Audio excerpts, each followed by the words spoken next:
And we are live. Welcome, folks, to episode 3558 of the Survival Podcast. Saw a little bit of chatter going on there, wondering if something was wrong or you in the right place, whatever. We're just late. First, I said we'd be 10 minutes late. Then I said we'd be 15 minutes late. And we ended up, I guess, about 18 minutes late. Sorry, guys, but a lot going on right now here in the Survival Podcast home studio. Getting some stuff out you'll hear about today.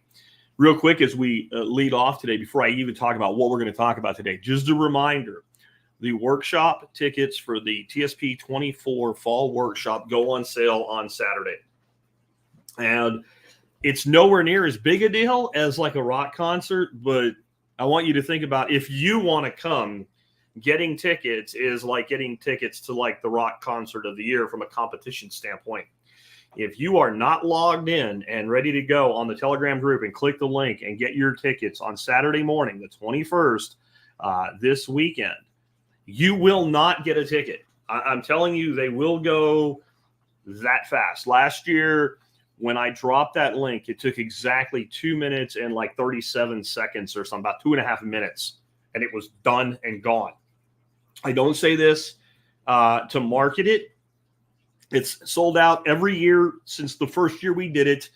In 2011 was the first workshop we ever did it, and it's sold out, right? So we've never not sold out. So I do it more so that I don't feel as guilty when somebody says, but I got there at 15 minutes after they went live and they were all gone. Yeah, and I said that. So just a reminder one more time, Saturday morning, it goes live, and you have to be in the Telegram group or channel to be able to get a shot at a ticket or two this year. Real quick on that too, I do allow you to select more than quantity one. If somebody selects like 3, 4, 300, all of them, whatever, I will give you your money back and you don't get to come.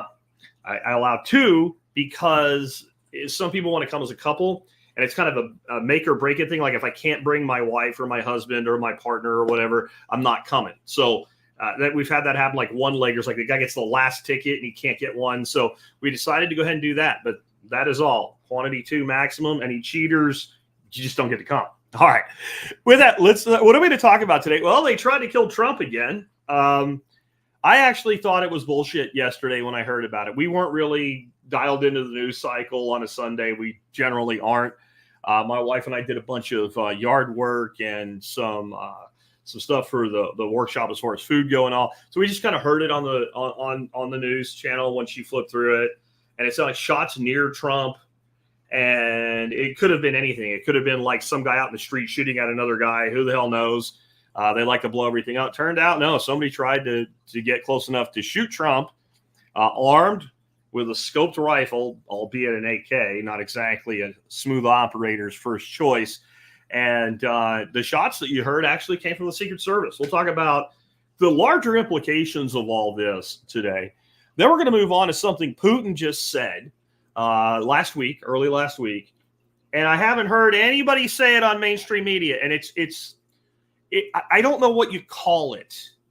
You know, in medicine, we would call it malpractice. As a journalist, I guess, malfeasance, what have you.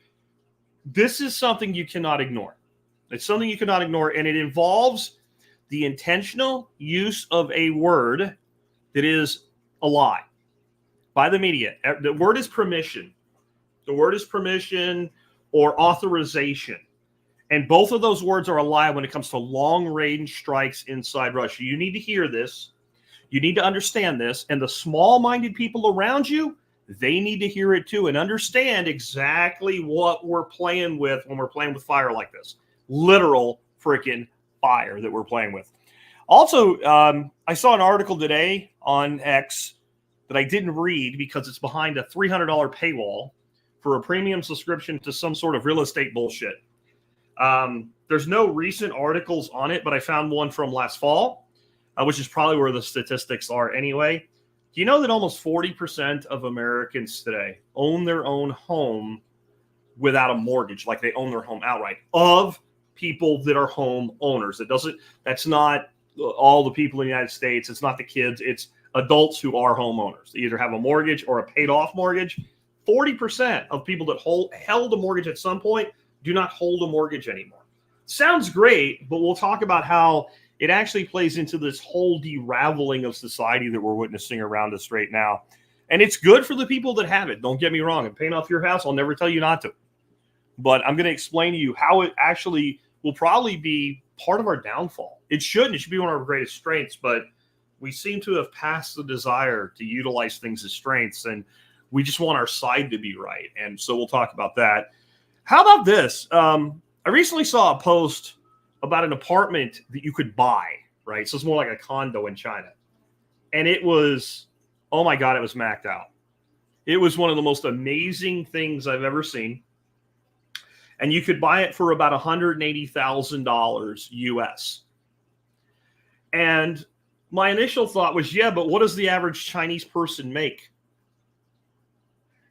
And let's adjust this based on US median income and Chinese median income. Well, so I was sure that most people in China make dog shit for income.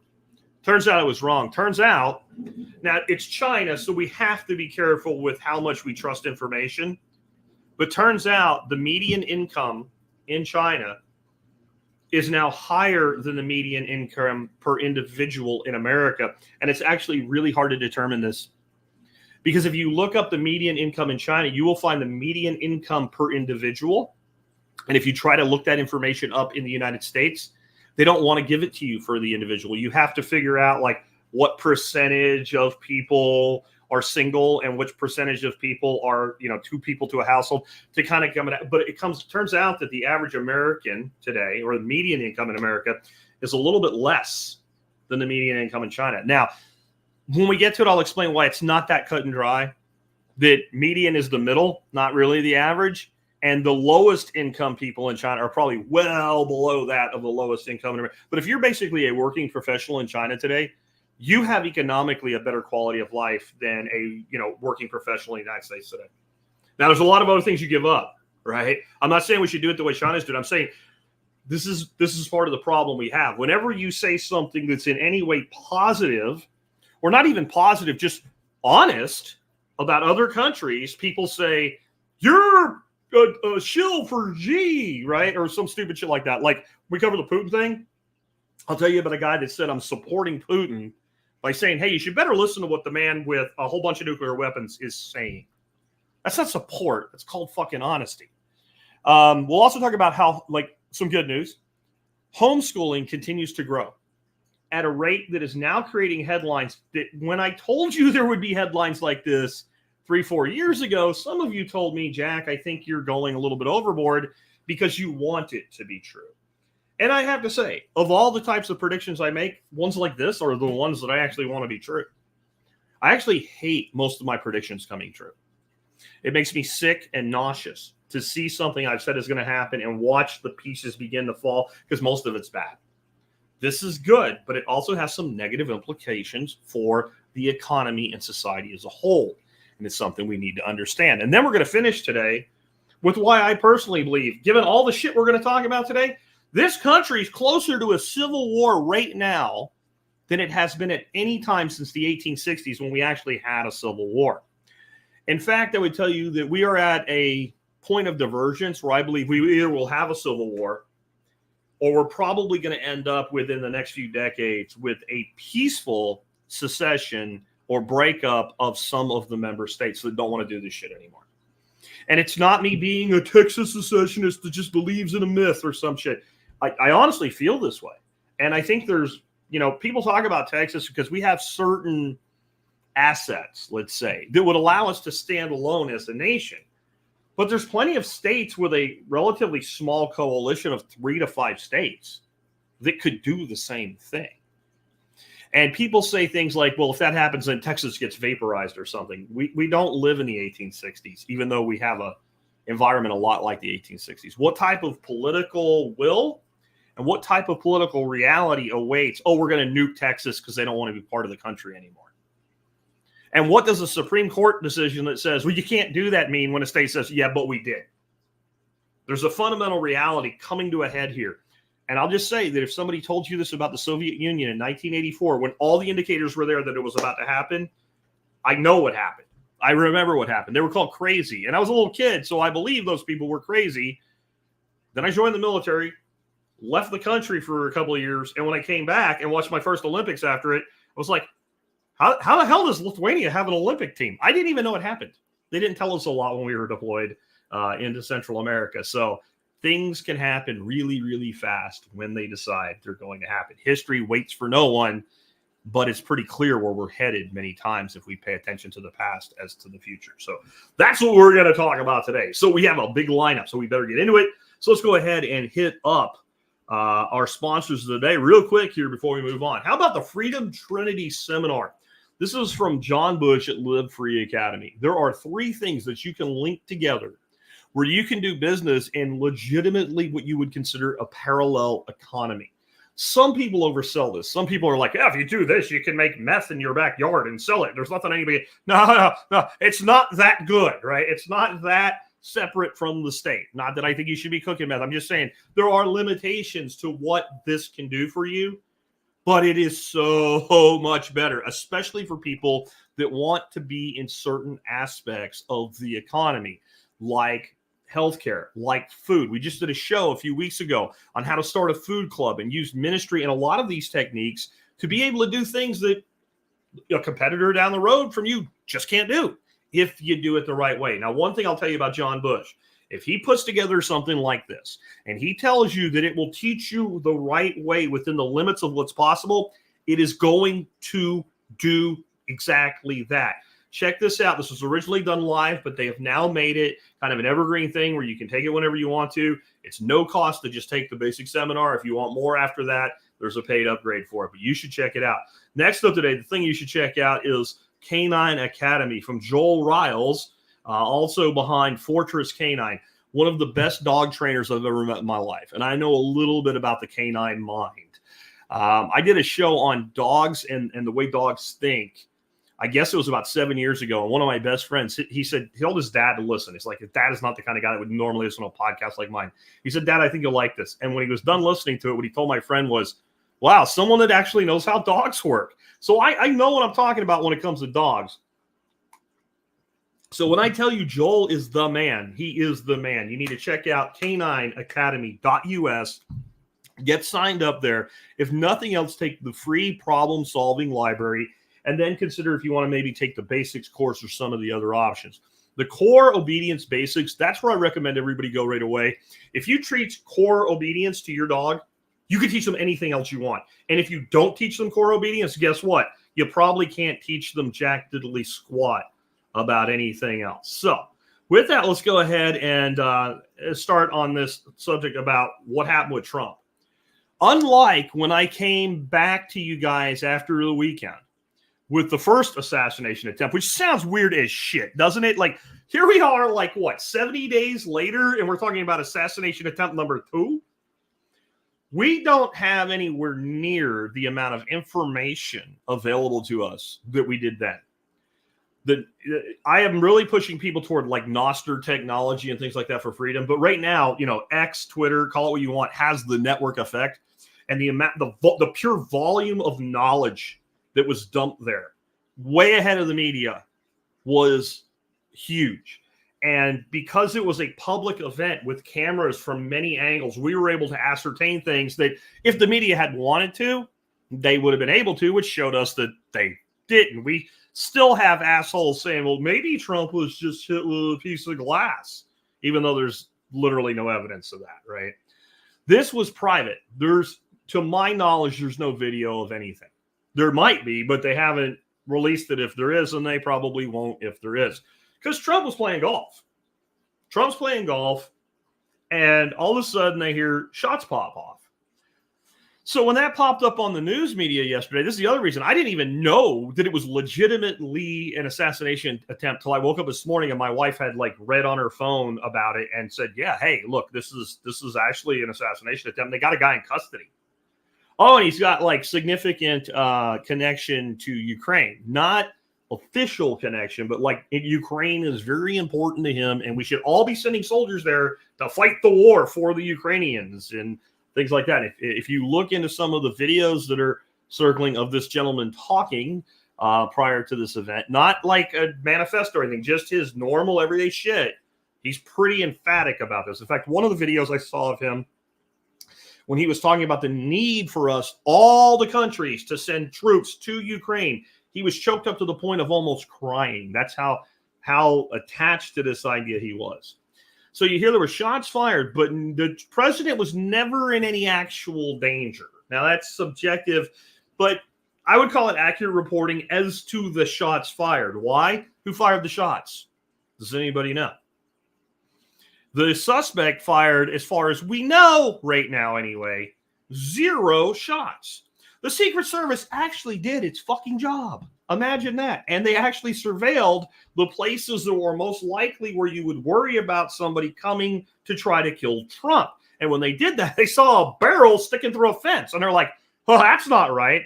And they did their job, which is, there's somebody trying to kill our protectee. We should kill their ass first. So they shot at him. Now, apparently they missed. He was probably well concealed.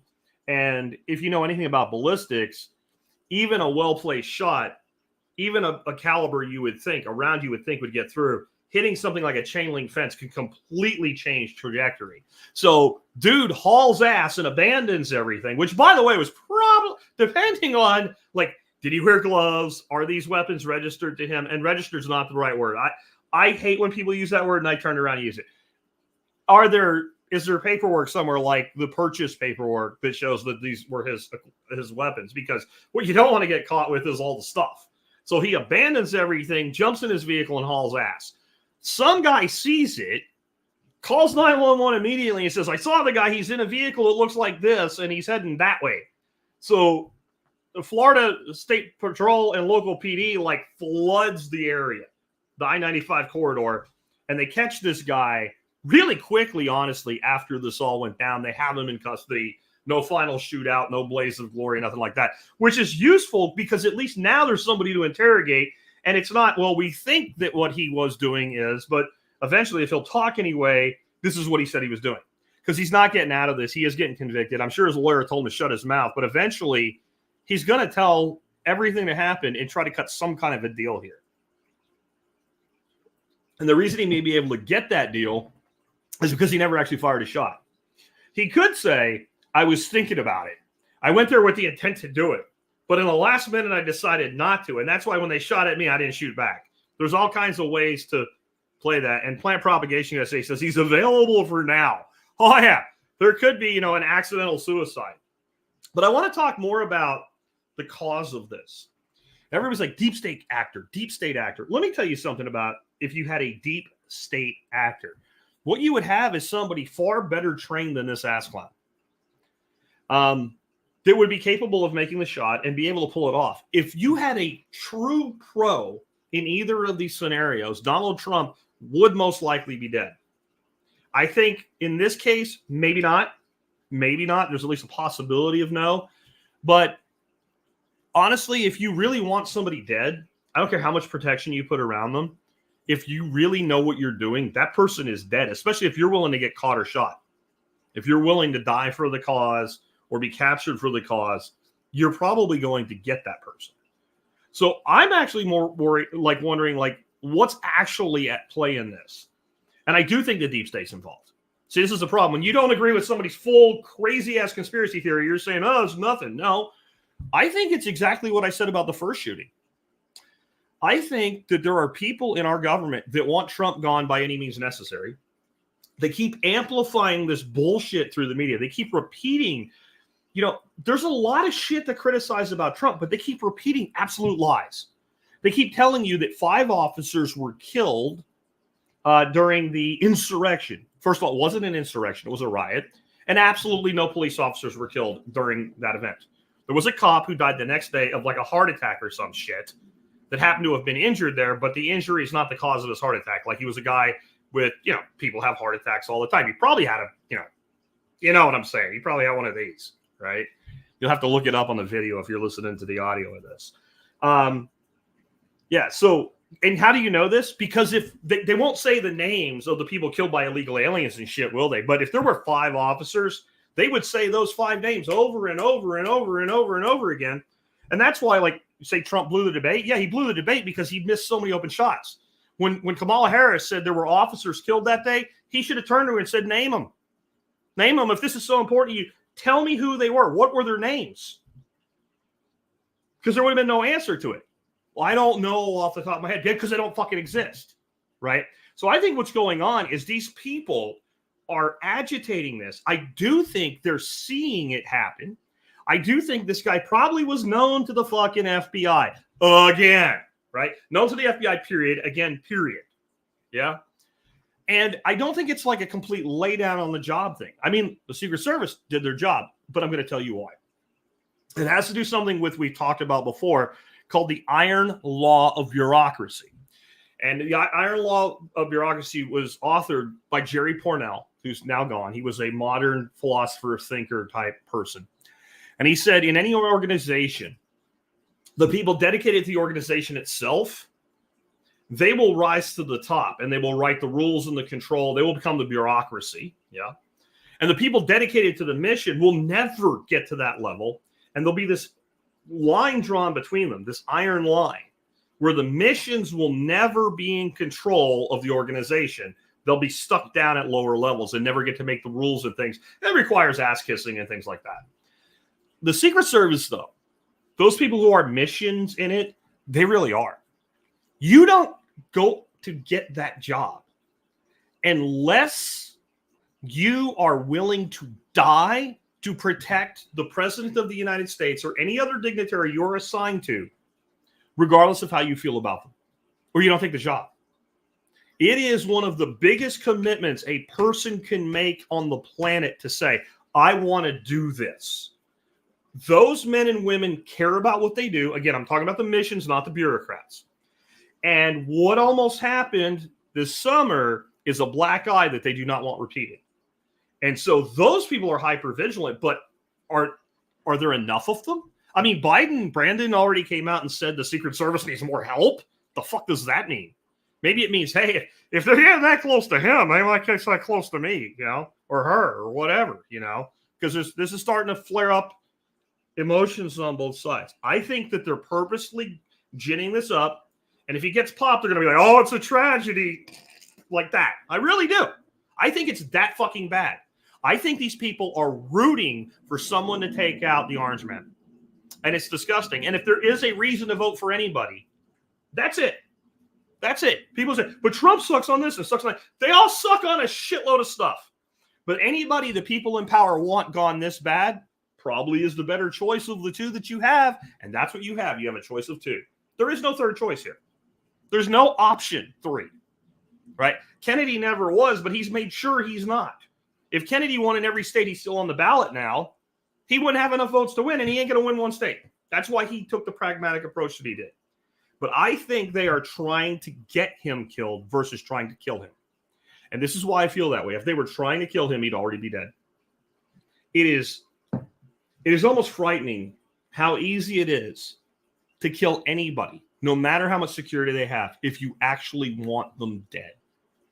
Especially in a country of like America with so much freedom of movement. It takes nothing to get into this country now, does it? Right? People come into this country all the time, no paperwork whatsoever, in and out. This ain't Russia. It's actually hard to get into Russia or Hungary or many countries in South America. To get into that country from outside, difficult. Right? And then to get around and do things, there's places where they stop you and ask you what you're doing and why are you here. America can go anywhere you want. If you want somebody dead in America and you're willing to take the risk, you can have them dead. Which, if you think about it, other than supposedly Iraq plotting to take out Bush Sr., we haven't had people trying to do this shit since Reagan. And if we go back to Reagan, the guy that did it to Reagan didn't give a fuck about politics. John Hinckley didn't care that Reagan was a Republican. John Hinckley wanted to kill the president of the United States. So he wanted to kill Carter. And then he didn't get to Carter. So when Reagan was just the next guy, like, oh, I can go get this guy. Because he was nuts, right? And he thought that Jodie Foster would fall in love with him. So if we go back from there, we're going back to Kennedy. That's how long we've had before people were really trying to kill the president of the United States. And I think that had something to do with the deep state too. I'm just saying. So all of a sudden we have 2 assassination attempts in about a month, 2 months, 2.5 months. We have 2 assassination attempts on one former president who's also a candidate. This is articulated and planned. And if somebody did this and took a pop shot at Biden or Kamala or any like major figure on the left, even if they didn't get a shot off, even if it was something like this second attempt here where like they were just there, you would hear nothing but that and how that makes them a hero from now until the end of the year, even past the election. It would be wall-to-wall 24/7 coverage. Here they're like, oh, well, this thing happened. It's too bad. Well, let's move on. Oh, no. Anyway, that's the approach they're taking to this because they want it to happen. They want it to happen. They want it to happen. They want it to happen. And this is a very dangerous place. And that's why I'm bookending this with the Civil War portion we'll talk about at the end. If one of these people pull this off, you think the fanatical supporters of Donald Trump are just going to be quiet about it?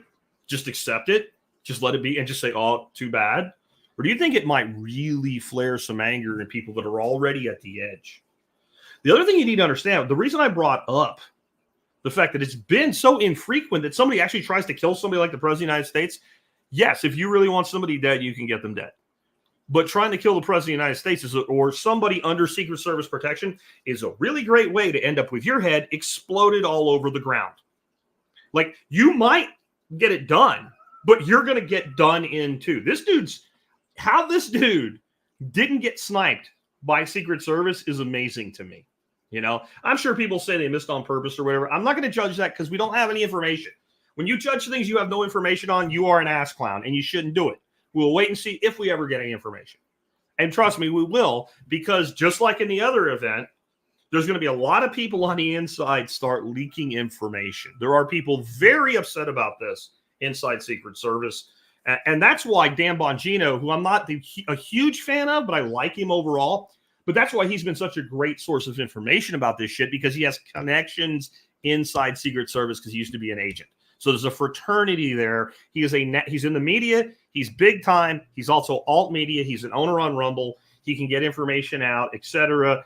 And so he's a natural funnel for that leakage to occur. So we need to keep an eye on this. But the point I'm making is everybody that does anything does a risk-reward ratio in their mind. And your odds of successfully shooting a president of the United States and escaping, not dead yourself, and not being apprehended are about 1 billion to 1. That's why it's actually so rare. I'm sure there were scum out there that wanted to kill Obama. I'm sure there were scum out there that wanted to kill George W. Bush, right? Jr., right? I'm sure there were people that wanted to kill Clinton. And if they thought they could get away with it, they would have tried. When people reach a point where they're willing to try to do this shit and they know this person is covered, and like in this case, like maybe the kid realized how lackadaisical Secret Service was. Maybe he just got lucky. But when people looked at that, you think, well, okay, look how easy it is. I don't think anybody would think that way now. Like, you know what they've done. They've brought up a hell of a lot more on the Trump detail. They can't afford for it to happen now. They wanted it to happen. Now they can't afford for that. I'm talking about the agency itself, Secret Service. I'm not talking about the deep state as a total. Like, they want it to happen. But when people are willing to go take this risk, we've crossed over a point where people are no longer behaving rationally. This is not a rational risk to take. You have to really believe he really is a Nazi. He really is Hitler 2.0. He's really going to be a dictator and never leave office. And the Supreme Court really said he can do anything he wants. All lies amplified by the media. All lies amplified by the media. All motherfucking lies being amplified by the media. Trump should sue every fucking anchor, every major personality that repeated those lies for 2 attempts on his life personally as individuals. That's what he should do. He probably won't, but it's what he should do. We are on a really dangerous edge of the cliff right now. And I want to show you, and I'm not going to play this because it's Putin, and he's speaking Russian, and there's no translator. There's just closed caption at the bottom. But I posted this over the weekend. And what happened here is that a reporter asked Putin, and I'm sure it's set up. You're like, that didn't just naturally happen. I don't care. I care if the words coming out of the man's mouth are true. And if if he actually has bite to go with his bark, which I know that he does. And basically said the Ukrainians keep asking the West for permission to strike deep inside Russia with their long-range missiles that they've been given. And Putin's response, the short version is, let me explain something to you. This is he's talking to the reporter. It's not permission. These are not missiles. These long-range precision strike munitions. They're not like you point it at a thing and push a button and it just goes. It requires a satellite system to identify the target, specify the target, and remain in communication from the time the missile launches until it impacts. That's how these systems work. The important part in that, the Ukrainians do not have a single fucking satellite. They do not have a space program. They do not have the ability to identify the target and do command and control operations with the target from the time the missile launches till it lands. And so Putin's response to this is then, therefore, if one of these fucking missiles leaves the Ukraine, Kyiv or some shit, and ends up striking something deep inside of Russia accurately, it's not permission. It was done by NATO and or U.S. forces. You would need our capabilities to enact the use of the missile. It's not a fucking V2 like World War II, where the Germans just kind of pointed it at London and went, oh, okay, and see where it lands. That's not how these things work. These are the latest technologically advanced long-range missiles that work in coordination with space assets. So he's like, so you do this, and I consider NATO, the entire thing, directly involved in this conflict instead of just supplying munitions. Okay. Russia is the number one manufacturer of weaponry in the world, and they have the largest stockpile of nuclear weapons in the world. Maybe we shouldn't be fucking with this. For what? What do we get out of this by continuing to do this? Do you think if we allow them to strike a few deep targets inside Russia, Russia's going to be like, oh, we quit? Do you think that's the outcome you're going to get? So why are you fucking with something that can't possibly give you the results you want that's really, really dangerous? And it's because these people are so fucking arrogant. They believe that they can get away with it. They believe that they can do this. I think maybe they'll believe that he won't strike back in some way. And I don't think we would go immediately from we enable the Yukis to hit something, a couple 500 miles inside Russia accurately to global thermonuclear war. Hopefully not. I really don't think we would. I don't think Putin wants that any more than we do. But you know what could happen? There's a couple things that could happen. Number one, Putin might say, you know what? I could have made Kyiv into a parking lot a long time ago. Fine, fuck it.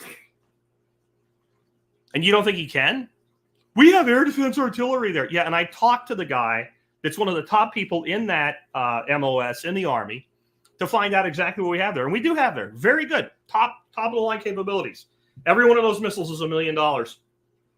Every one is $1 million. But there's more. Oh, yeah. When they came here to the United States, the guys that run those systems in Ukraine to, learn how to run those systems, the United States Army didn't have anybody that spoke fucking Ukrainian. So they had people that spoke Russian to act as translators. This is like Portuguese and Spanish. It's very similar, but it's not the same. So they're not highly trained. They run those systems on automatic.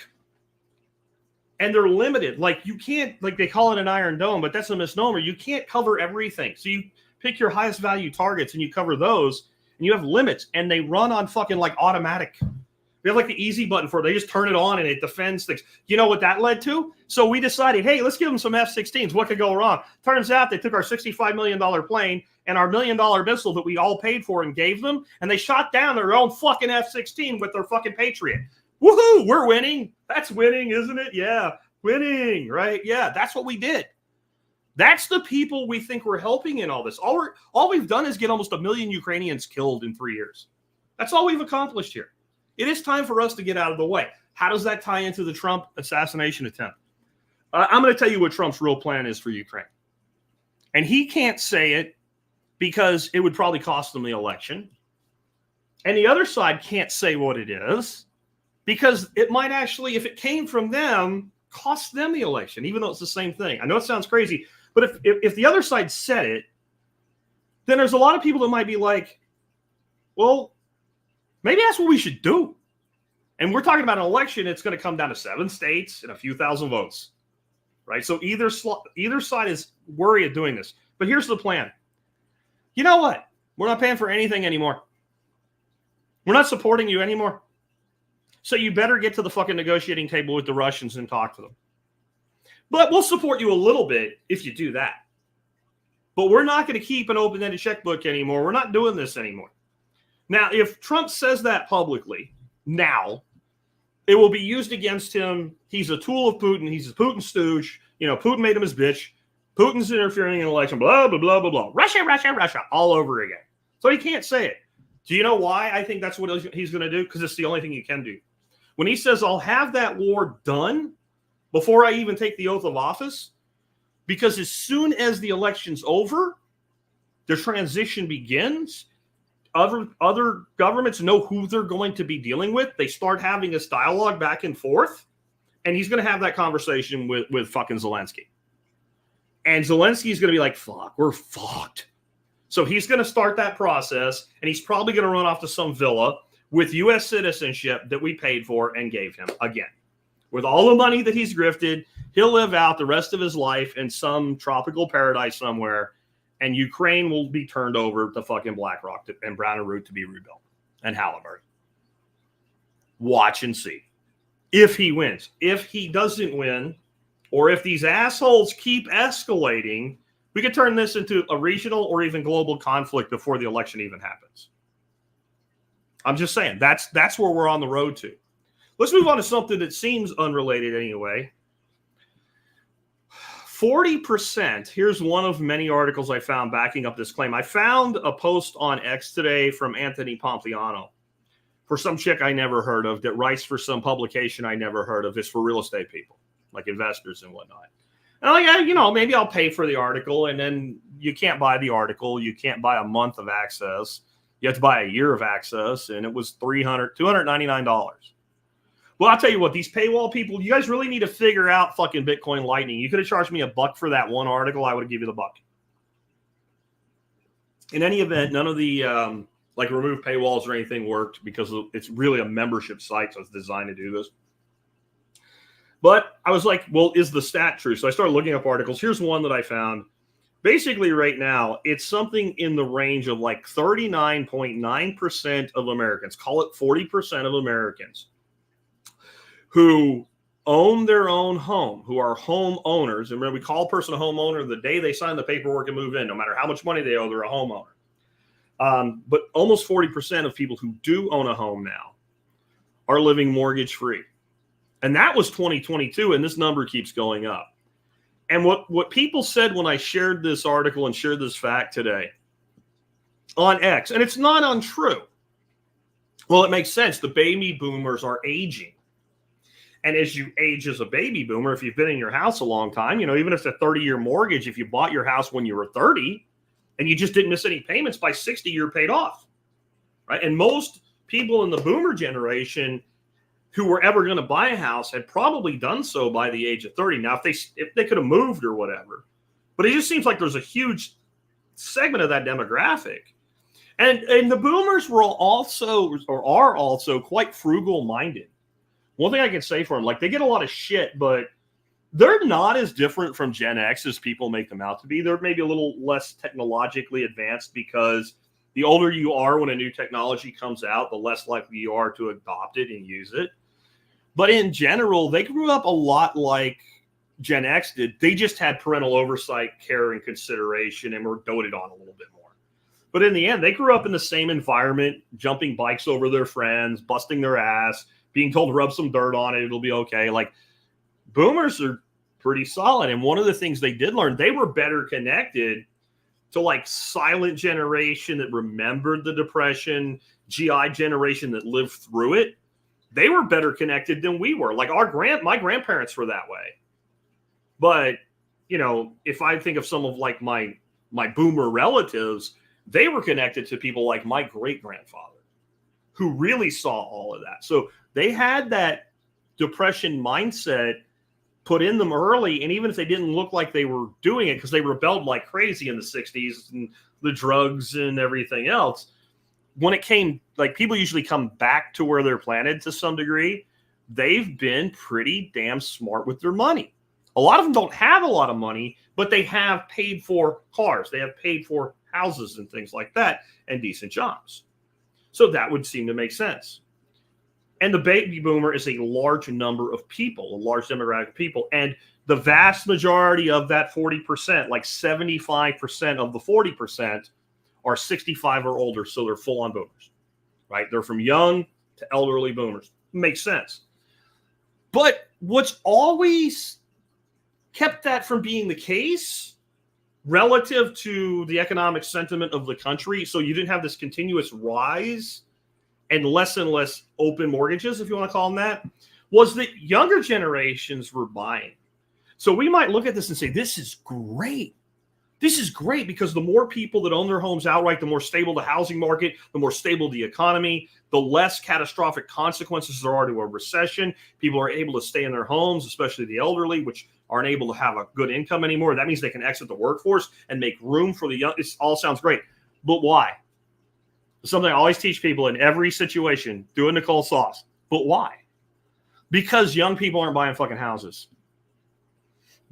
It should be that, I'm not saying it should be like morally or ethically or the right way, but just from a mathematical standpoint, as people are exiting being mortgage holders, new buyers should be becoming new mortgage holders at a similar rate anyway. And if you look at the graph, it's pretty extreme, the rise.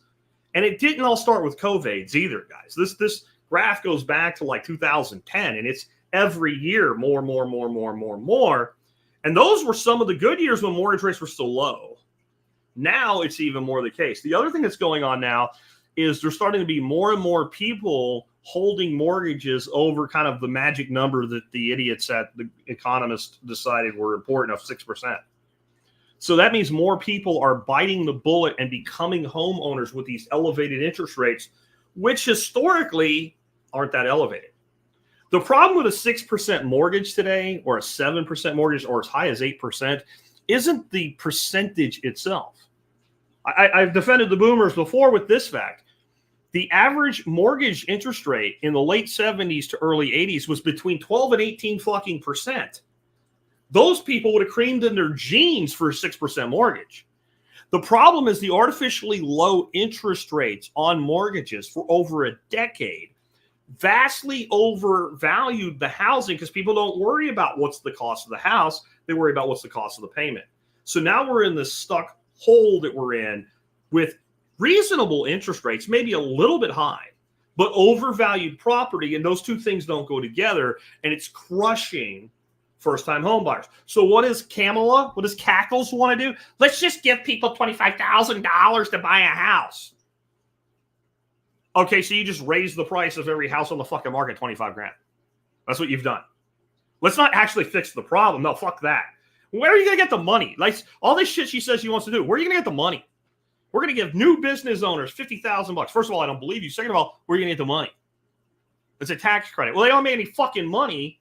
So either it's a deduction, which won't matter, and that's not what it is, or it's an actual credit where they actually get money when they pay their taxes. Where are you going to get the money? We're going to print it. This also makes the problem worse. Do you know what the number one problem with housing today really is? Inventory. There's not enough houses for the market to sell houses to be competitive enough to correct the overvalue in real estate that we have today. And it's a double-edged sword because anybody leveraged as an investor, if that underlying value starts to come down, they can get wiped the fuck out. But there's another problem, and I've talked about it before, and I'm telling you, it's our biggest problem. It's not the federal government. There's plenty they get blamed for. But local governments have caused this more than any other form of government known to man. At the county level, go look up how many counties now have minimum square footage requirements for new built homes. You know, if you are a young couple, maybe you're going to have a kid or two. What do you need for a first house? What are you thinking? 3-bedroom, 2-bath. Typical standard suburban home in America today. How many square foot is that going to be? 1,200 to to 1,500 square foot, maybe 1,600 square foot. That's what it's going to be. And it's a completely reasonable size for a young couple. You have 2 kids, you got master bedroom. I'm not calling it a fucking primary, you woke fucks, by the way. You got a master bedroom and you got 2 kids' bedrooms. That's fine. Most people, and we're going to find out here in a second, aren't planning on having many kids today anyway. So that's all you really need. And how many of those homes are available? Very few, and most of them are older. Tarrant County, Texas, 2,250 square foot minimum size for a new build. Johnson County, Texas, most of it's rural, 2,500 square foot. Dallas County is in that 2,500 square foot range, so I'm not exactly sure what it is. I didn't look it up this morning. So those are 3 of the biggest counties, largest population centers in the Dallas-Fort Worth area. Denton County has them too. They're over 2,000. It's like 2,250, right? This is most of the people that live in Dallas-Fort Worth with over 6 million people, the whole metropolis together. They all have these restrictions. So builders can't build starter homes. This is supposed to protect the tax base. Whenever you hear protect home values, protect the tax base, translate it to what they're really saying. We want to make sure your fucking kids can never afford a house.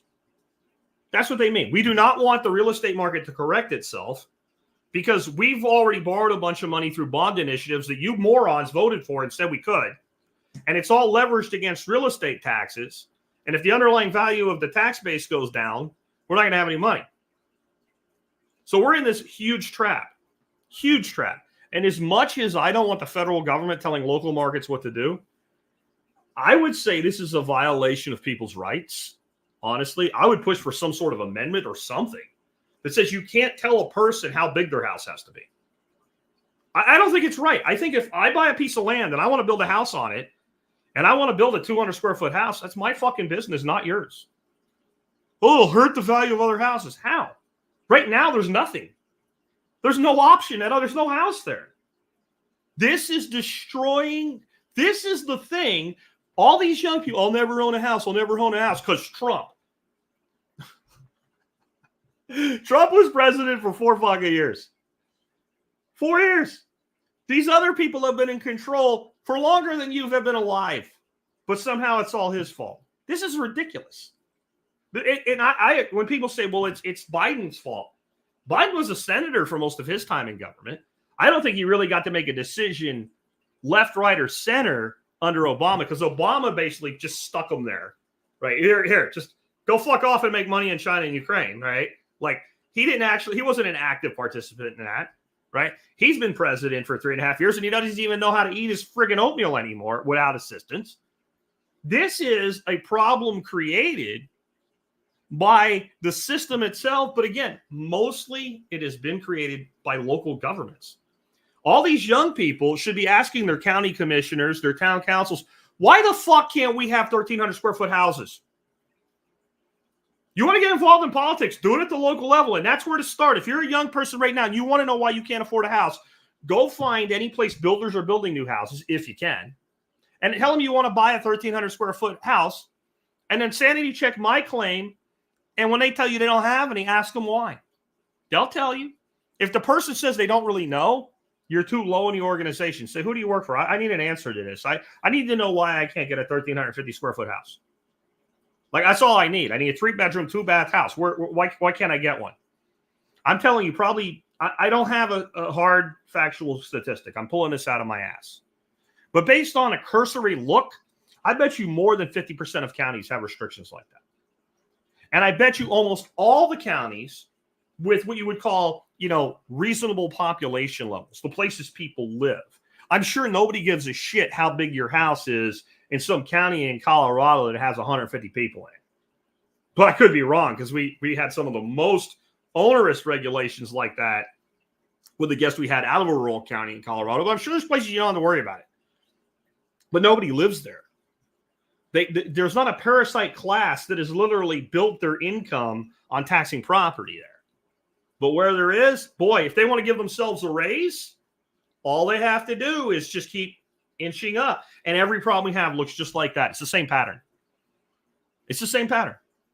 Why are degrees so expensive? Because we gave everybody a pathway to a degree even stupid kids. You can get out of college now with a C average or get out of high school now with a C average and get into college. I was a high schooler not that long ago, 30, 35 years, whatever it is. You know what you got if you got out of high school with a C average in 1989? Fucking a trip to the car wash to work at the car wash cleaning windows. Maybe you could get into a lower end community college. That was about it. Now you can go to fucking big time 4-year universities and get money. Get money to go. So what do the colleges do whenever they want to give everybody a raise or put in a new building? It's raise tuition. It doesn't matter. They can borrow it. Like, think of how manipulative you can be to an 18-year-old. You won't even have to make a payment for 4 or 5 years. The longer you stay in school, the longer you can borrow money without paying it back. Then it'll be controlled. You only have to pay a little tiny amount at a time. That's how you end up 65 years and you're old and you're still paying. You're paying student loans while you're collecting Social fucking Security, if it still exists when you get there.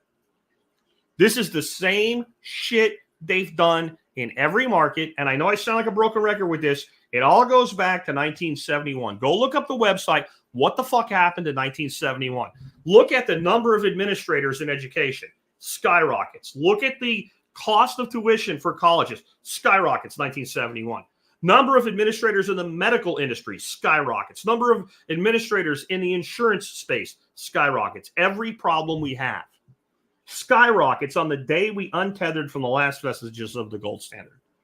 That's not like, hey, we should go back to the gold standard. This is just the consequences of 50 plus years of ignoring economic reality and creating artificial signals to the market. You have to understand that, okay? The way I would make a decision when I was running regular corporations is to look at the market.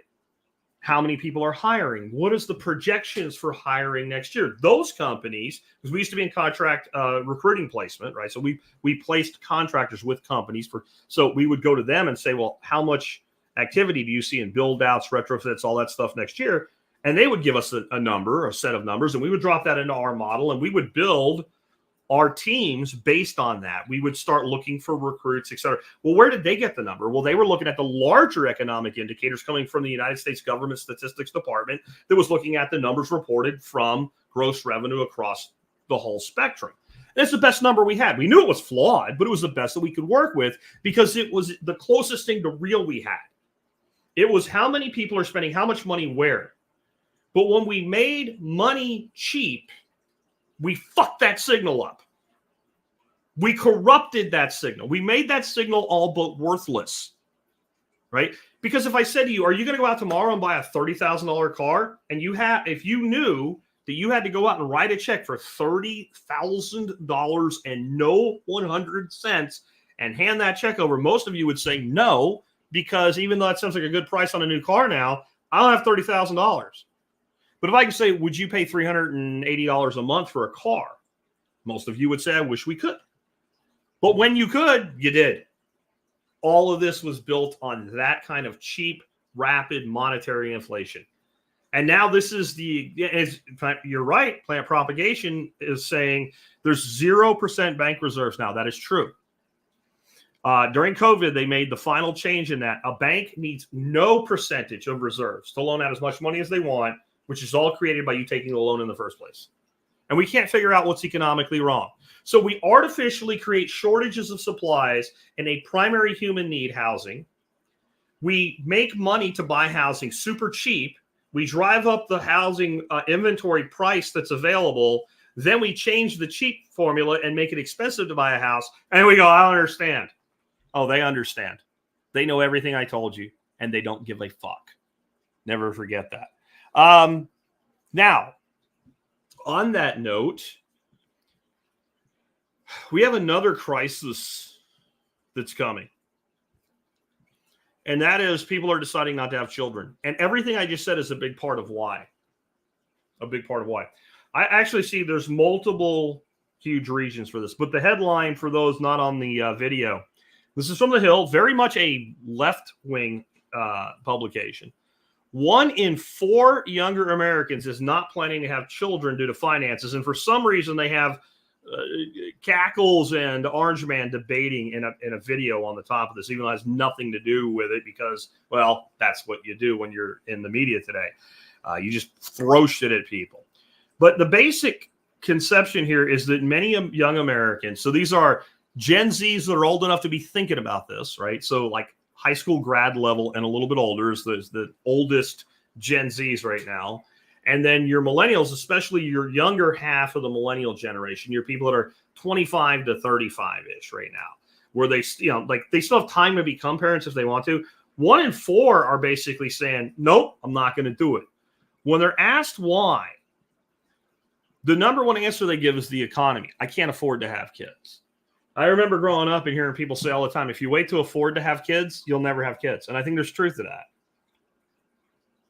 In theory, nobody can afford to have kids unless you're a welfare person. You get more money for every kid. Like that's about the only way you can afford to have kids. Kids are expensive. But it's more true now than it ever was. So that's part of it.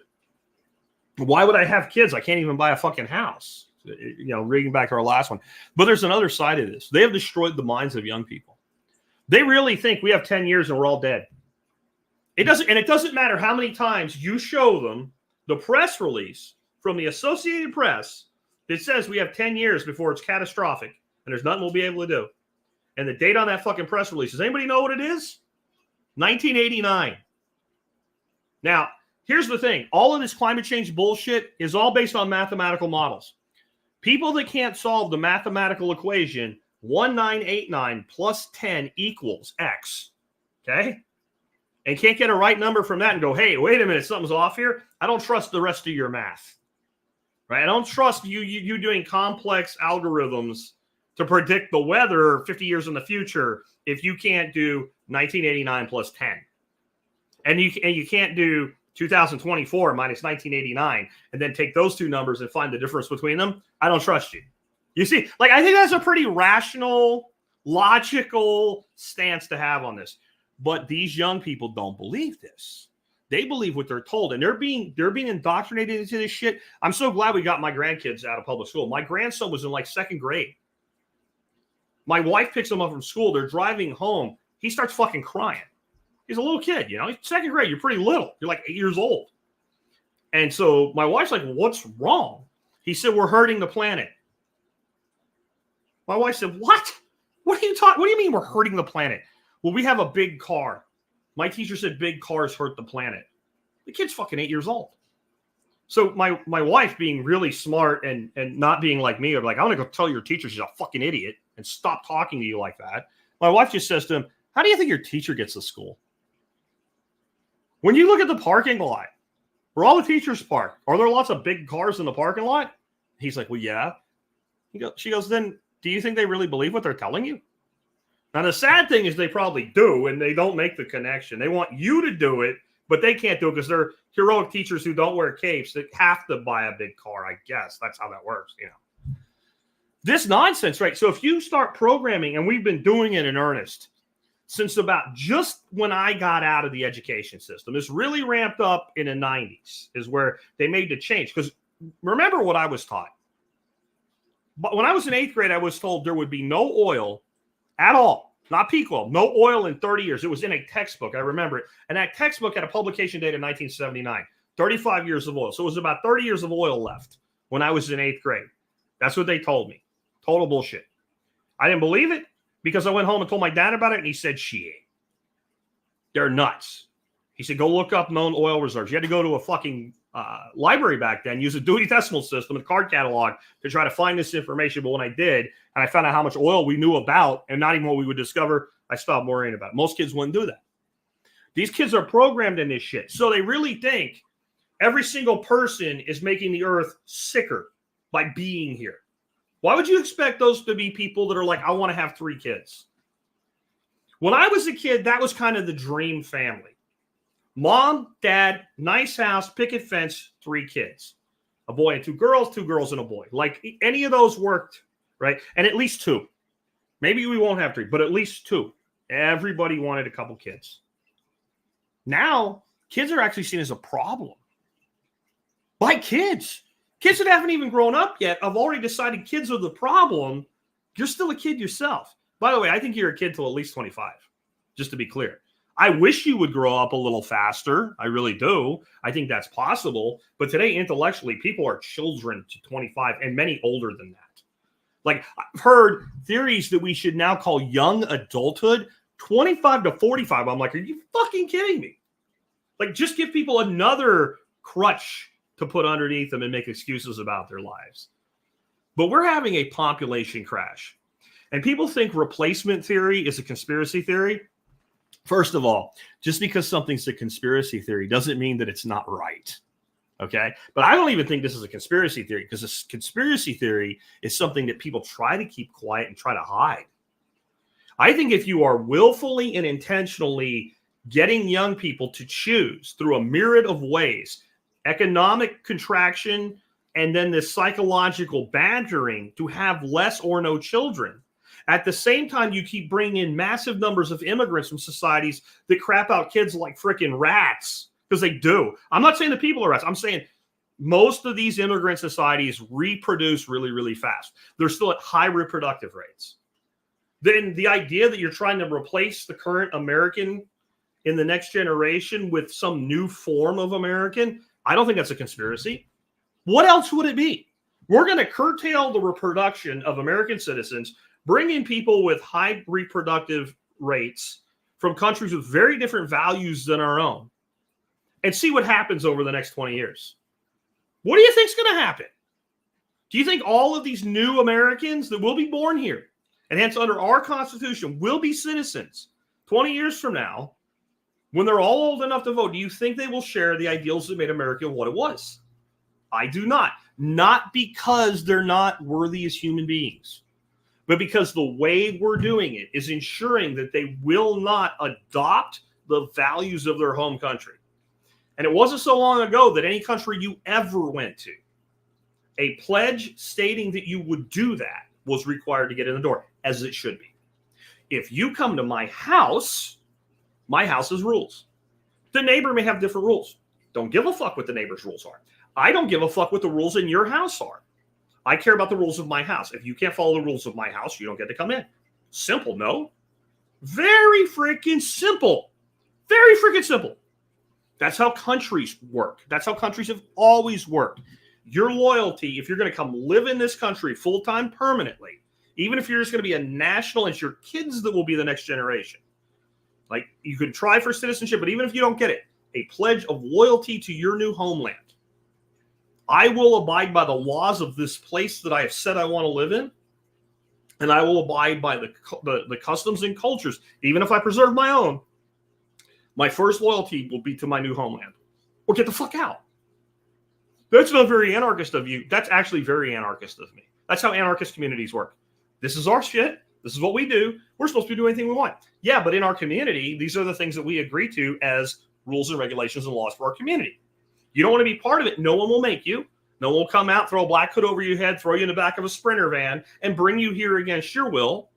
But if you want to join with us, these are the things we agree to. Anarchy does not mean no rules. It means no rulers. Fuck off if you don't like it. Great way to run a country too, by the way. Great way to run a country too, by the way. And what are they doing? Instead of putting any controls on it, I know how we'll solve the border problem. I know. We'll give these fucking people an app they can put on their phone, and like they're on Travelocity, they can arrange a fucking flight into the interior of the country and not even go through Border Patrol.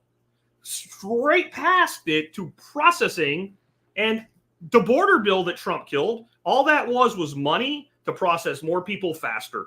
That's not pro or anti-Trump. That's pro-truth. That's all that. If you go look at that bill, there's all kinds of money for technology. There was no money in it to actually stop people. It was about fentanyl. That was how they tried to get the Republicans on board with it. You keep saying you want to stop fentanyl. Well, here's a whole bunch of equipment that will help us find more fentanyl. By the way, my brother owns a fucking company that makes it. No shit. I mean, that's really what was going on. So we have a pending population collapse. Moving on, like, we're not winning anywhere anymore as a country.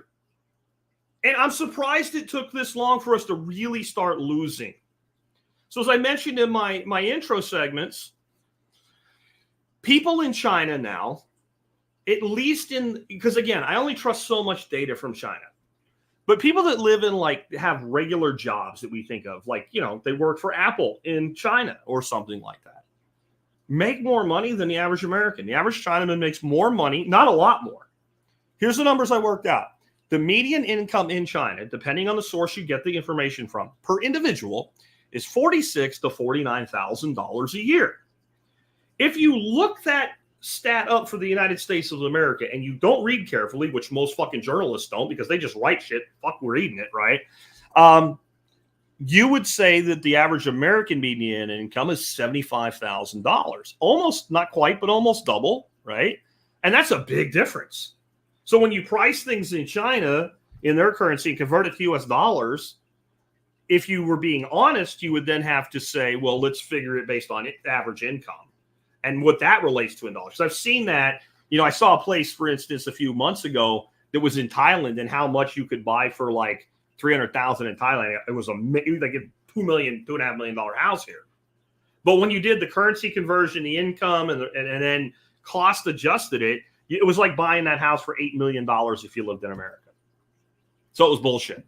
So I saw something left for China. I'm like, oh, they're playing this game again. When I looked it up, I found out the average Chinaman or China woman is making $46,000 to $49,000. By the way, in China, they know the difference between men and women. They're totally clear on what that is. I'm saying, like, just because a country does some things worse than us doesn't mean that they don't have some things better. And building upward mobility and income is happening much faster in China. If you compared these numbers 16 years ago when I started this show, the average Chinese person was living in what we would consider poverty, even though they got by better than most people in our poverty situation. The U.S. median income is about $45,000, just a little bit less. Now, again, if you look it up, it'll say $75,000, but they play a trick.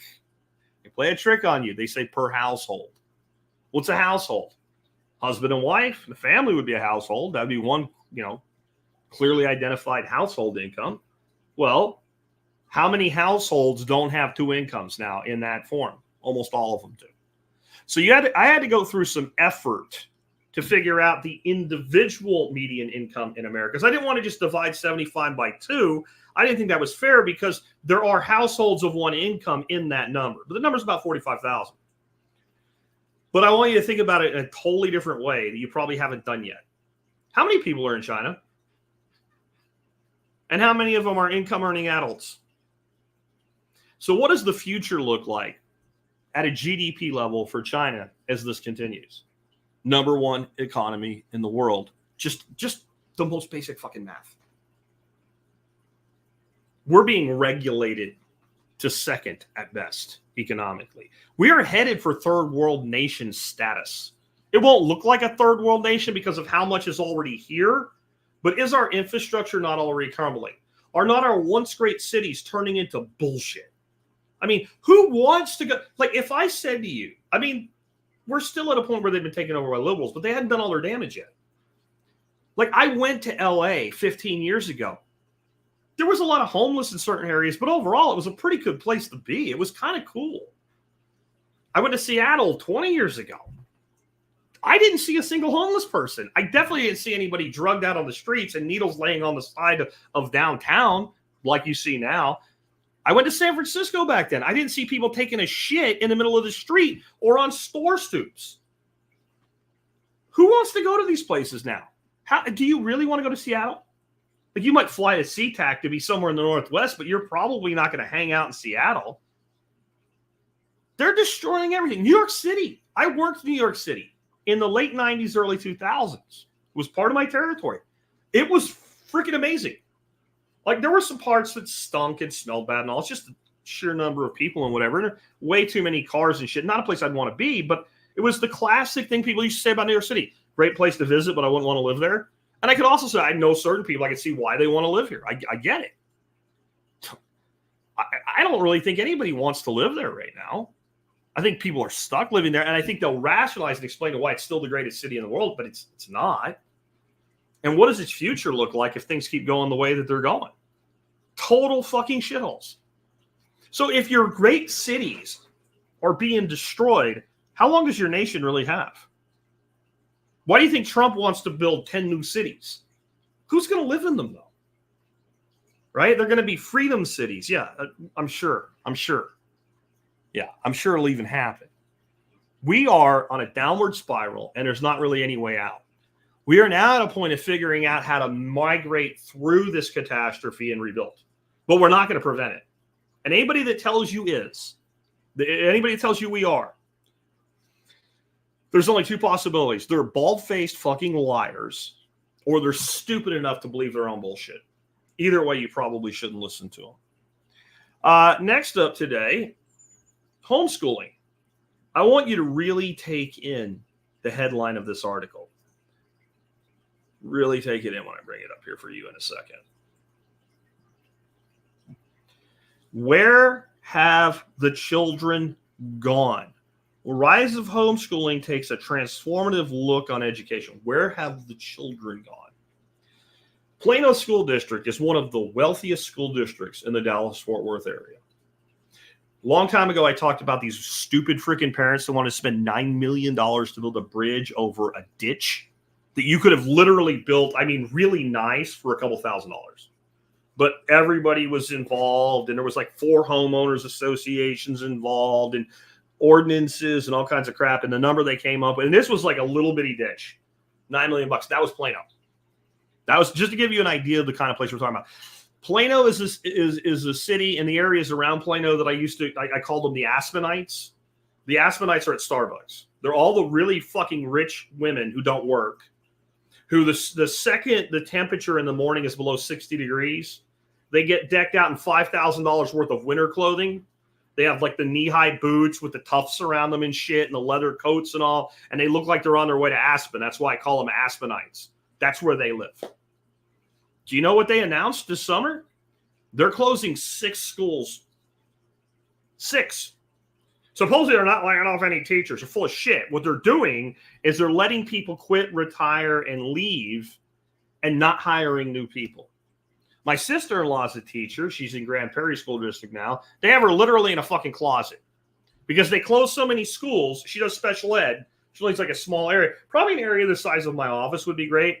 But she's in like basically a janitorial closet. They have like animal feed. I don't know what the fuck animals are feeding, but apparently they have like animal feed in there with her and no fucking air conditioning vent. In Texas, in the summer, teaching special needs children in a closet. Do you really think this isn't happening? Do you really think the stuff that I told you was going to happen isn't happening right now? Because it is. We have the college enrollment cliff hitting in full next enrollment period, 2025. The colleges have known about this for a decade. They've been shitting their bricks about it. I don't care how much you lower enlistment standards at this point, you're fucked. Too many kids are like, I'm not spending the money. I'm not signing myself away to a lifetime of debt to get a degree that I now can see multiple generations have them and they're worthless. On top of it, there's just not enough people. The number of people coming out of high school every year has been going down for years. And it's literally a cliff next year, the next graduating class. I looked up the graduating class. Now, it is a rural community and people have left. But when I was there, the number of graduates was growing because his other schools in the area were closing due to depression level towns. They were bringing them in. So like I would have graduated with something like 300 kids and I graduated with like 420 kids, something like that. And the reason was my senior year in high school, they closed the school called St. Clair and they took their senior class and dropped it in. I looked it up because I saw something on a thing about a graduating class in Potts. I'm like, okay, that's interesting because I went to school there. I look at this picture. We used to graduate when I was in school out on the football field, like in the stands. So there was room for everybody. They're in a fucking basketball gym.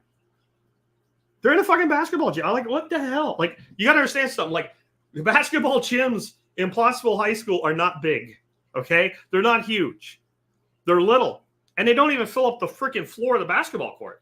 So I looked it up. It was like 190 students graduated last year. 190 students. They went from over 400. It might have been closer to 450, honestly. I don't really remember. From about 450 in 30 years, they're down to under 200. And that's having multiple schools folded in. It's just people are leaving these smaller towns. People are not having as many kids. When I went to school there, most of the people I went to school with had 2 or 3 brothers and sisters. Like one of my best friends had 1 brother. Another one of my friends, he had like 2 brothers. Another one of my really good friends, he was an only child, Kenny, I'm thinking of. I had 2 sisters. But as I go through and think of like Girls they dated and stuff, they had sisters and brothers and stuff. Like most people in school had somebody that came before them or somebody coming up behind them. Now only childs are pretty common. So if you take 5 million students nationwide, because that's how many now, 5 million students who would otherwise be there out while you have declining populations, but you know where we have more kids that need to go to school? All these immigrants, but they don't speak English. They're all in shithole areas. Many of them aren't even going to school because they can't learn. We have no plan for this. We brought in 20 million plus people and we built not one new fucking house. How's that going to work? How's that not make everything? Like, we are in serious shit, guys. Right? We are in serious shit and nobody's willing to accept it. This is a complete unraveling. This is your fourth turning. You're in it right now looking at it. If you've read the book, there's so much focus on war, right? World War II, Civil War. I'm sorry, Neil Stroud kind of acts like World War I wasn't a fourth turning, and it wasn't. Not if you want all the numbers to line up, right? Because then you only got 20 years between World War I and World War II. That's only one generation. What the fuck? Right? I'm telling you, war is not. But if we keep doing the shit we're doing with Russia, there may be a global fucking war, right? Or at least a very broad, larger regional one.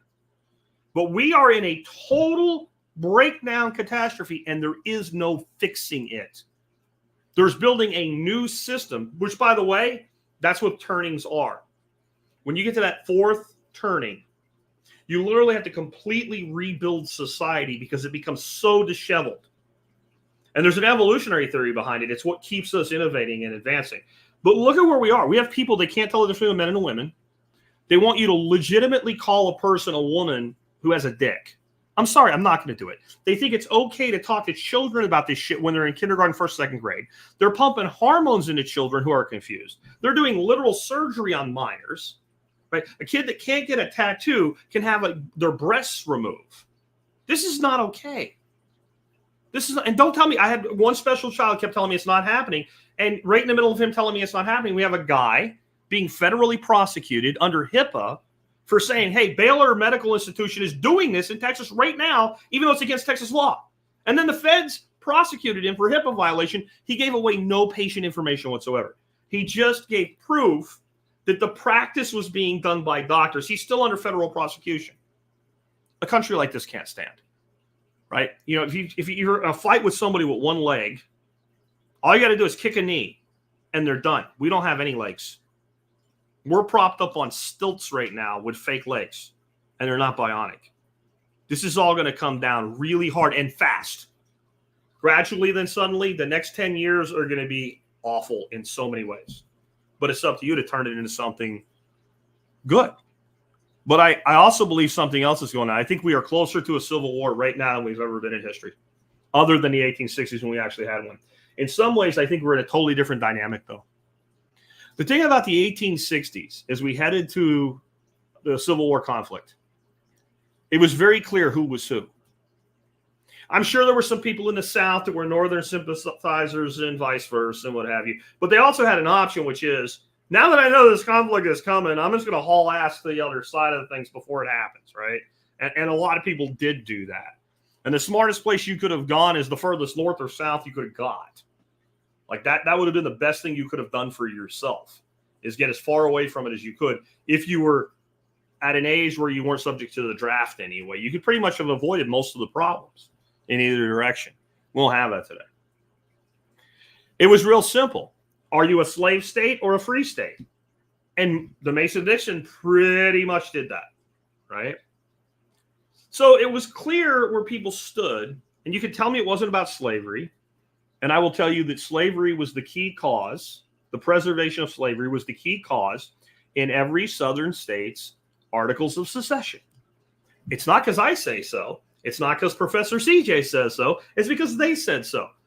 What was states' rights? But they wanted the states' right to a lot of things. But the most important to them was slavery. Yes, I know most of the Southerners that fought in the Civil War never saw a slave. Yes, just like today, the elite fucking control the commoner and use them as cannon fodder for their agenda.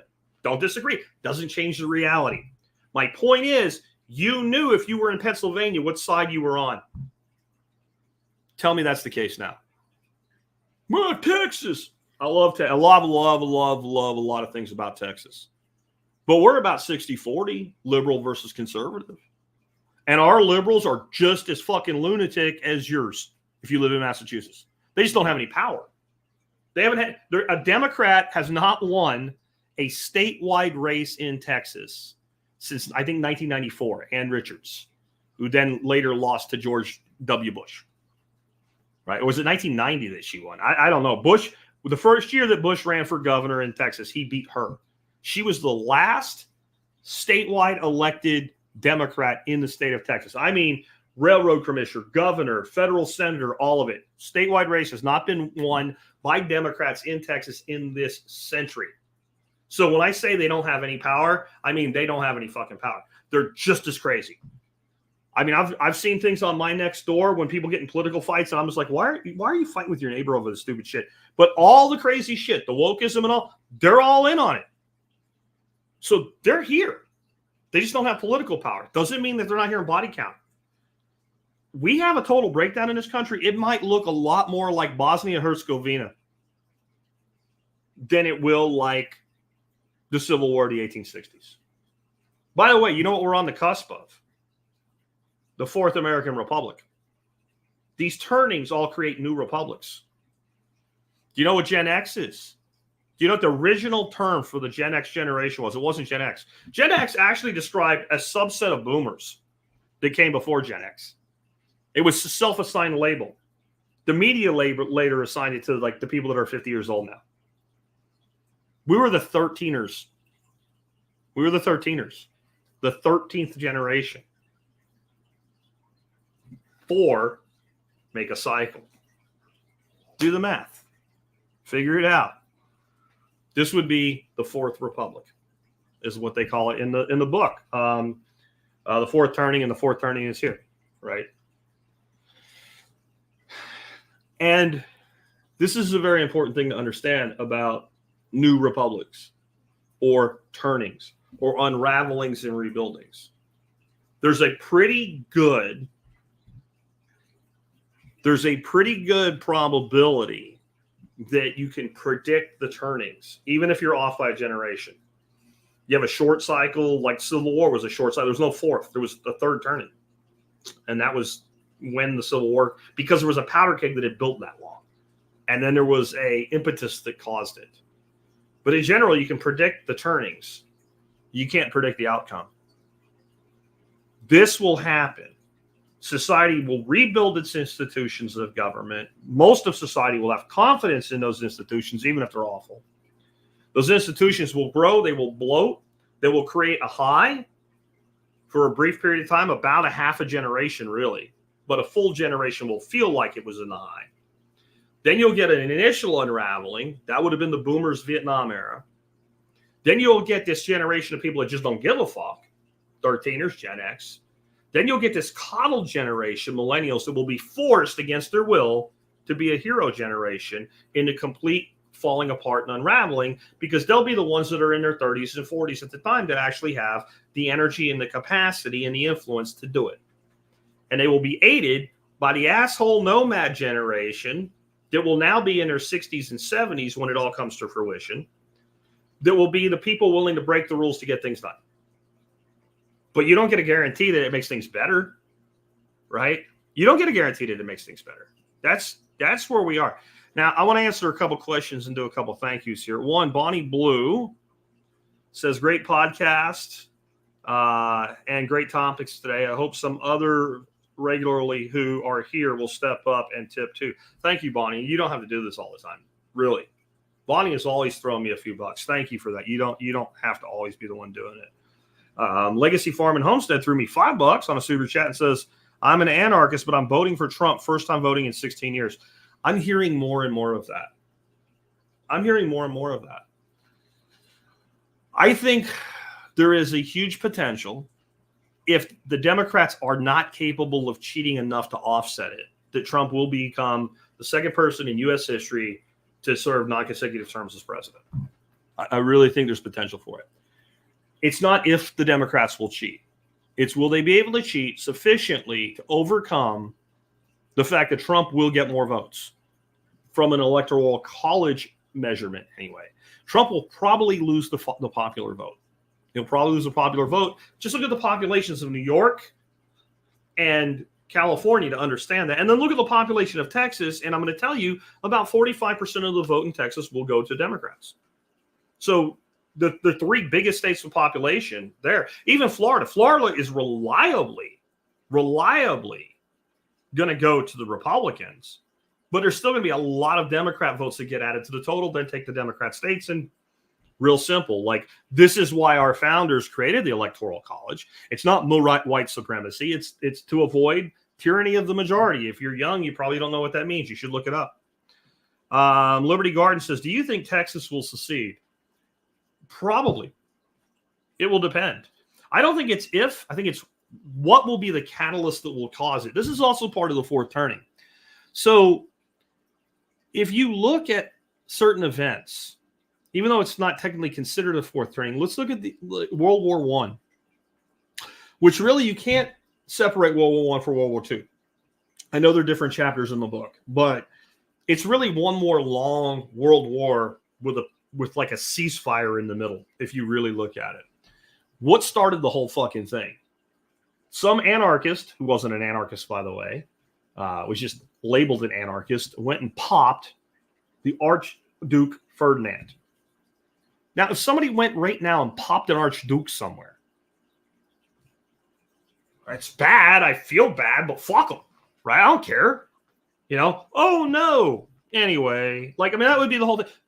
No, we plunged the whole freaking of Europe and then eventually the world into global conflict in one of the bloodiest, in fact, at the time, the bloodiest war that had ever been fought because some guy popped an Archduke. There was more to it than that. Of course, that's my point. There are things that can happen that if they happen, right, in one timeline or one point in history, one cycle of history, they will have a pretty muted effect, even if they're major things. And there's things that can happen at a perfect inflection point in history that should be relatively minor that have catastrophic consequences. Think about the assassination of JFK, right? We seem to think that there was this momentous impact of the assassination of JFK.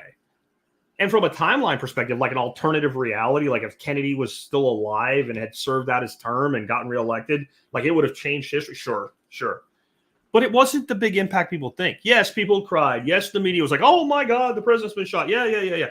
Conspiracy theories abounded. And many of them I think were actually accurate. But it didn't really change much. We didn't say, oh, now we need to go blow up Cuba, even though we blame the Cubans, right? Like, it didn't cause the United States to enter a world war. It kept us in Vietnam that Kennedy was trying to get us out of. But it wasn't like people were like, they killed Kennedy, let's go kill the Vietnamese. Like, it didn't work that way. Had this happened, let's say Reagan had been killed with ties to Russia in 1983. We may have very well ended up in a fucking world war. Pop Trump right now. Become successful. And see what we could. That could be a catalyst. So I think we are ripe for something that normally wouldn't cause a major unraveling to cause one because the setup is there, right? Like, here comes the fucking 9/11 conspiracy people. But if I take out a support in a building, nothing might happen. But if I take out a different support, and only one, the whole building can come down. Right? It all depends on which support I knock out. Or I can knock out support A and the building will stand, and I can knock out support B and the building will stand. I can do B and C or A and C and the building will stand. But if I do A and B, that's how we are in society right now. We have everything in place for major catastrophic consequences. What could cause Texas to secede? It could be as simple as Kamala Harris wins the presidency and people really believe, not even like last time, but really believe there was cheating.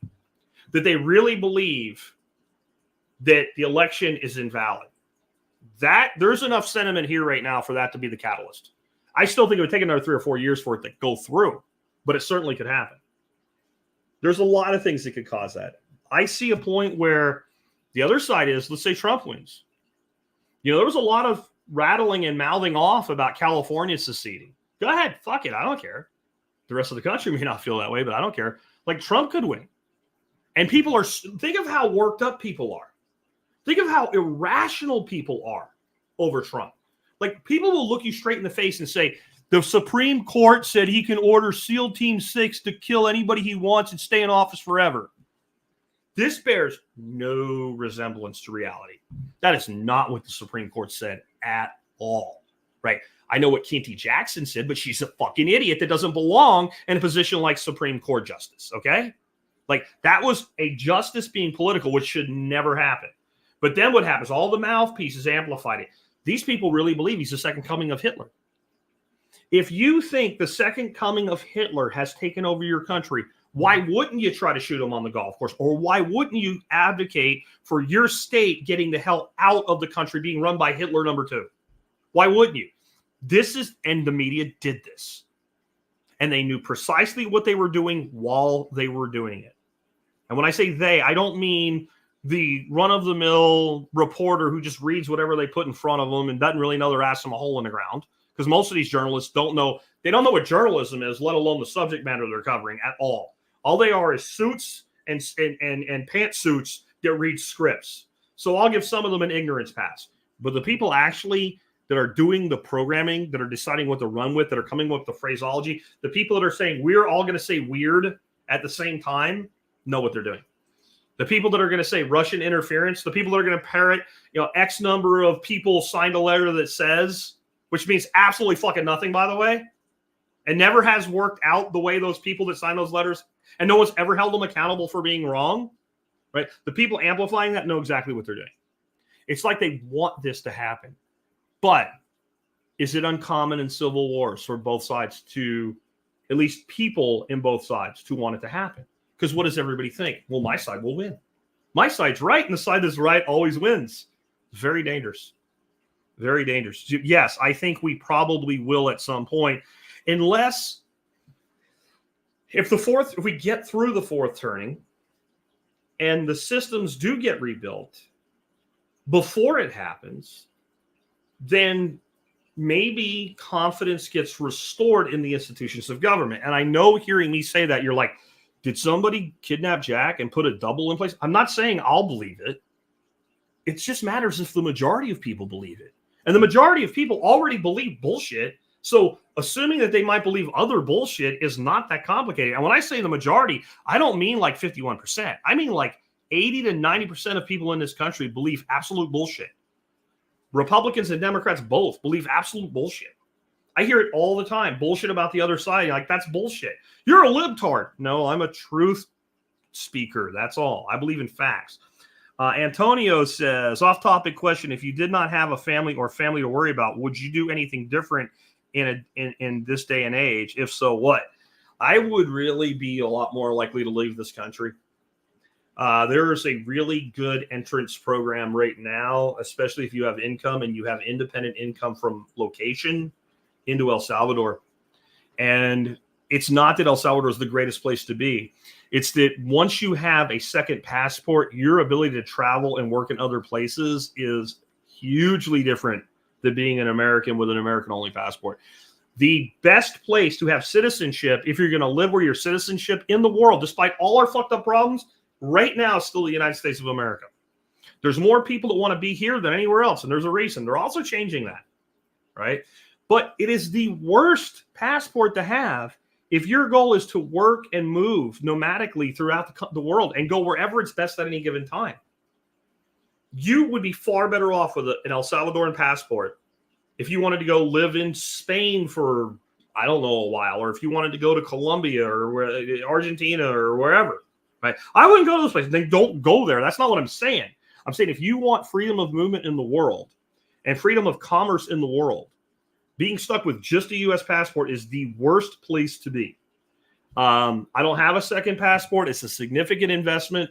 I don't see with my family roots ever having that level of freedom. But if I have no connection really at all back to my side of the family, right? My parents, my sisters, my uncles, I have almost no connection to those people at all. And I won't get into why. I just don't. So if I were 50 something, well off financially, which I am, not tethered to this location, I would seriously consider becoming a national of some other nation. I don't have to be a citizen. I just want to be able to get a passport issued by their authority where I can travel and do business as that. That is the biggest thing I would likely do different. Or if I chose not to do that and stayed here, I would get way the fuck out of Dodge right now. Like if, I'd probably be living somewhere in like rural Tennessee where when I say I'm going to go to the store, it's like a 1.5 hour trip because that's the closest. Like I would live that far out, like Unabomber style, middle of nowhere.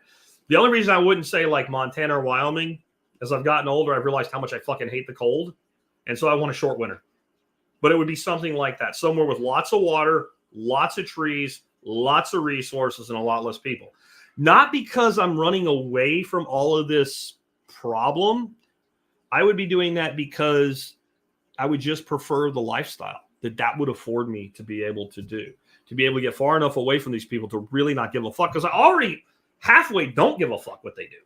The location I'm in right now is pretty damn strategic to give my family what they want and me what I want at the same time. That's why we're here.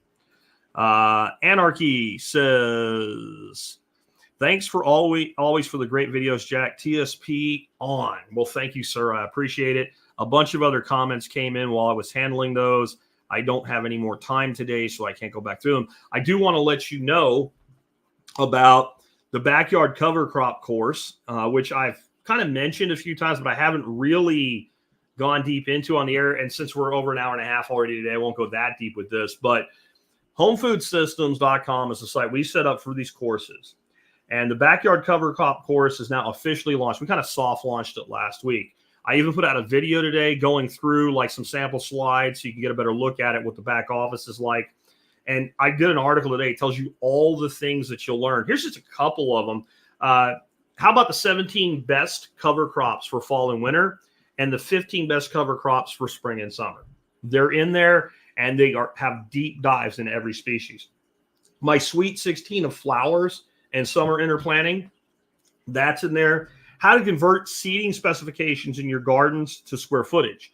So you'll find that you'll get a seeding recommendation for 1,000 square foot or by the acre with a lot of these crops. I give you the math that you need to make that conversion. It's stupid easy. Like when I tell you how to do it, you're like, oh, that makes perfect sense. It won't be hard at all. If you want to, you could even make a spreadsheet, but you probably don't need to. And exactly how to formulate your own seed mixes. But the bigger thing is I give you the why of all these things.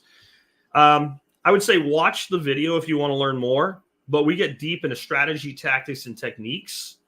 And the big thing is I don't believe in what I call instructor dependence, okay? And what I mean by that is I don't want you to take my course and turn around and be dependent on me, right? I don't want that. I want you to take the course and be empowered. I want you to be able to go out and be like, fuck, I know what to do now. I know exactly what to do and how to do it. Doesn't mean I won't answer questions, but I don't want you like, you've taken the course, you've got good grades on all the exams, you've got your certification, and you're still sitting there going, but I don't really know what to do in my climate or my area. I give you a way to narrow down your context through a series of questions that will give you the exact recommendations that you need with an understanding that if you choose rye versus triticale, it's not that big a deal. Like I will make you comfortable with not being so concerned, which grass do I use? Okay, pick an annual grass, wheat, rye, barley, triticale. Here's what to look for. Here's what to determine. How do you want to determine? Like all of the information is there. It really is in some ways, as this image indicates for those on the video, like playing chess against yourself, but it's just answering questions to yourself in an honest way. Last but not least today, if you want to support the show and the work that I do, please consider doing your online shopping starting at tspaz.com, where you'll find all my product reviews. Everything's available either at Vavor.com or Amazon.com. Today's item today is back again. I had it last month because it was on sale. They just put it on sale again this morning, so I brought it back. It's the Frigidaire portable ice maker. It's stupid simple to use. You plug it in, you set the size of ice you want with a push of a button, you pour water in it, it makes ice. You dump the ice in the freezer or you leave it in the machine. That's it. And $87 for the black stainless steel model, fits right on a typical countertop, no problem, and it starts working fast. Your first ice starts coming out about 12 minutes after you fill it up and plug it in, and after that, it'll be about 8 to 9 minutes per cycle, drop, dropping like, I think it's 9 ice cubes per drop. Really a great machine. Definitely a prepper item, and very low draw on power. A little bit of a surge on startup, but once that's over with, it runs on very low wattage because of how it works. It doesn't have a refrigerator, freezer type thing in it. It actually cools the elements the ice forms on, and the ice keeps itself cold in basically a cooler that it drops into. So that means if you're running it off backup power, it has a lot of resiliency, and it's much easier to make ice than to keep your refrigerator cold. If we can make ice, we can make sure all our food's good. It's also a medical prep, and it's just nice to have ice on demand. If you look at what ice costs now, like what does a 10-pound bag of ice cost? It's like $3 for friggin' water that's frozen, right? I've seen places it's $4 for a 10-pound bag of ice. I've seen places where it's still $2.99, but the bag's like 6 or 7 pounds of ice. That's not very much ice. So just start making your own ice. If you regularly buy ice, and you'll be ahead no time at all. Absolutely. Anyway, with that, I'm going to wrap things up today. Thanks for tuning in today. I hope nothing that I said you. What is the price? The price is $87, Jake. I hope nothing I said today puts you in a state of fear. We are fucked. There's no reason to be in a state of fear. We can get through all this. There is that wild card out there of true, like, apocalyptic level World War III shit. I want to say that I think it's possible, but I don't think it's probable. I think we are still in a place where there is the mentality of MAD, mutually assured destruction. My concern with Russia is I think Russia has something on their doctrine that we really don't. Intermediate nuclear war. The United States has always been kind of like, we have all this nuclear shit, and it's mutually assured destruction, and if they go, then we go, and we wipe their ass out as quick as possible.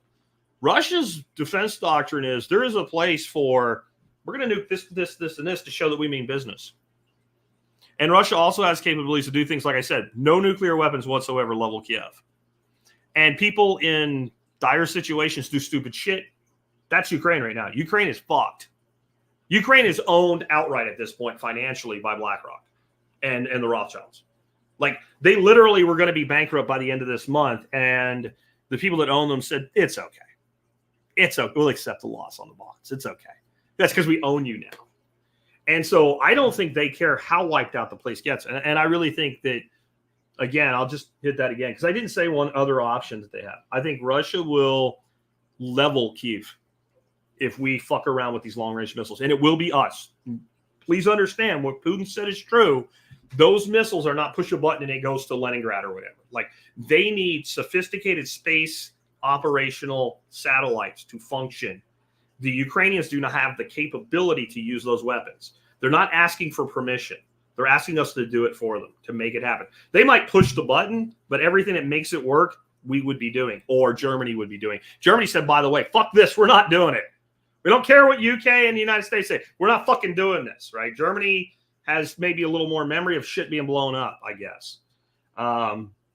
Yeah, so they said we're not doing it, but we might do it. But there's another option. What did I say it requires? What did Putin say it requires for these long-range missiles? Satellites.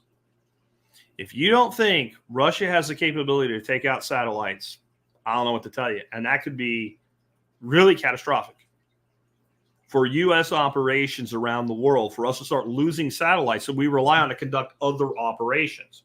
So you don't have to strike a town. You don't have to blow up a hospital, whatever. You start taking out those satellites. It compromises, like, U.S.-Africa communications for AFRICOM operations of military, just as one example, or Middle East operations. All at a time when Iran is on the edge of going to war with fucking Israel. Huh? Yeah. And don't think those back channel conversations aren't happening. No, come on, we can fuck up your satellites. No, you're a tool of Putin. No, I just believe that if you have a weapon that works and you use it, it does the thing it's supposed to do. And taking out satellites is actually easy. They're pretty fragile. It doesn't take much to take out a satellite, guys. It's not like you can kick in the warp engines like Star Trek and run away and come back. There's no cloaking device. They know where all of them are. We know all of theirs. We could have a space war in this. Who knows? But in the end, what will be, will be. And that's something that as survivalists, as preppers, as homesteaders, as liberty lovers, we have to accept that there's a lot of shit that the average normie thinks they control by paying attention, by voting, by looking at it, by writing letters to Congress or what the fuck ever you think you're doing, right? You don't. Karen, your homeowners association cannot tell Russia what to do. San Francisco, that sounds like an overreach, right? San Francisco City Council, right? You can't order a ceasefire in Gaza. They really did that, okay? And they thought they did something. We don't have that kind of power and control. What we control is how we prepare and how we react and how we build resiliency for ourselves. If you keep doing that, you know, if you don't get the equivalent of being hit by the gravel truck like I've talked about for 16 years, you'll probably be able to get through it. With that, I'll catch you guys tomorrow with another episode. Something maybe a little less current events and a little bit more evergreen, a little bit more of doing for yourself and getting that done.